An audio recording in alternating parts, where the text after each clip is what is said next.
حالت ہے آپ کے سامنے ہے کہ ایسے مسلمان بھی ہمارے درمیان پائے جاتے ہیں کہ رمضان المبارک میں شاید وہ عام مہینوں سے زیادہ گناہ کرتے ہیں، عام مہینوں سے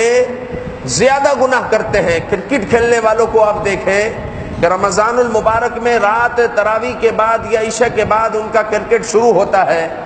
سحری تک ان کا کرکٹ جاری رہتا ہے، اور گلی میں جو ہے کرکٹ ہو رہا ہے، اور وہ رات کو نہیں سوتے۔ وجہ یہ ہے کہ رات بہت چھوٹی ہوتی ہے، تو رات صبح فجر کے بعد ہی سوئیں گے، لیکن جو گھروں میں سو رہے ہیں ان کے کرکٹ کی وجہ سے وہ پریشان ہے، وہ نہیں سو پا رہے، ان کو صبح ڈیوٹی پر جانا ہے، ان کو صبح سحری کے لیے اٹھنا ہے، پھر سحری کے بعد تھوڑی اور نیند کریں گے، جب جا کر کچھ جو ہے نیند ان کی پوری ہوگی اور وہ ڈیوٹی پر جائیں گے، حلال رزق کمائیں گے،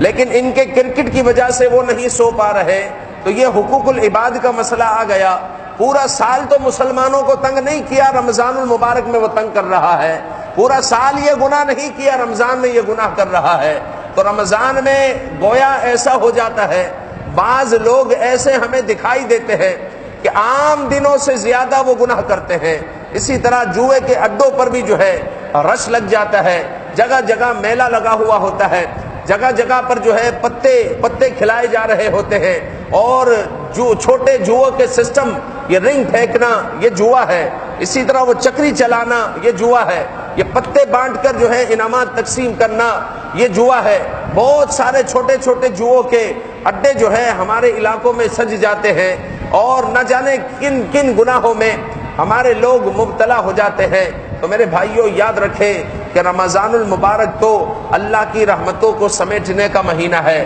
اللہ تعالیٰ کی نعمتوں کو سمیٹنے کا مہینہ ہے، برکتوں کو حاصل کرنے کا مہینہ ہے۔ قرآن